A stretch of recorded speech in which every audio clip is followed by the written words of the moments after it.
Apocalisse, capitolo 13, o secondo segno, a bestia romana. Poveretta saia rindomare un mostro che teneva 10 corna e 7 capi. In coppa e corna 10 corone, in coppa ogni capo ci stava scritto un nome, che era una stemma. Questo mostro che i verietta rassomiglia a una pantera, che è grande come l'urso e che ha bocca come l'ulione. Che lo dragone retta tutta la forza sua, trono suo e potenza sua. Una che li capo suoi pareva che era stata sciaccata a morte, ma che la sciaccata che teneva in capo se ne è impressa. E tanto tutta la terra ha fatturato questo mostro, lo corrette subito appresso, e tutta la gente si mettette a naturare chi lo dragone, che aveva dato potere a chi lo mostra, e s'addonicchiarono pure loro innanzi a chi lo mostra, dicendo: chi può essere suo a chi sto mostra e chi mai potrà guerriare come a questo? A chi lo mostra furate una bocca per dicere parole che in autanza gli stemma, e furate pure chi lo potere fa un male per 40 mesi.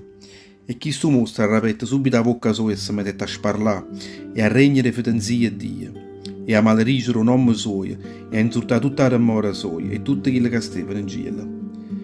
Furate a chi sto potere fa guerra contro tutti quelli che appartenevano al Signore e la bengere pure. Lo hai furato potere in coppa ogni strepegna, ogni popolo, ogni lingua e ogni nazione.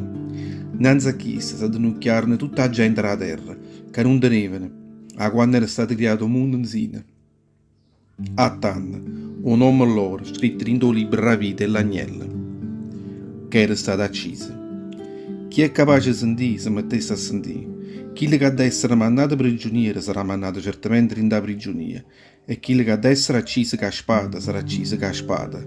Casa vedrà fermezza e a fede tutti quelli che appartengono al Signore. O terzo segno, a bestia da terra. Dopo a chi lo mostra saia rinda terra nata bestia, che essa teneva 2 corna, si rassugliavano a quelle nu pecorelle, ma voce rassugliava a quelle nu dragone.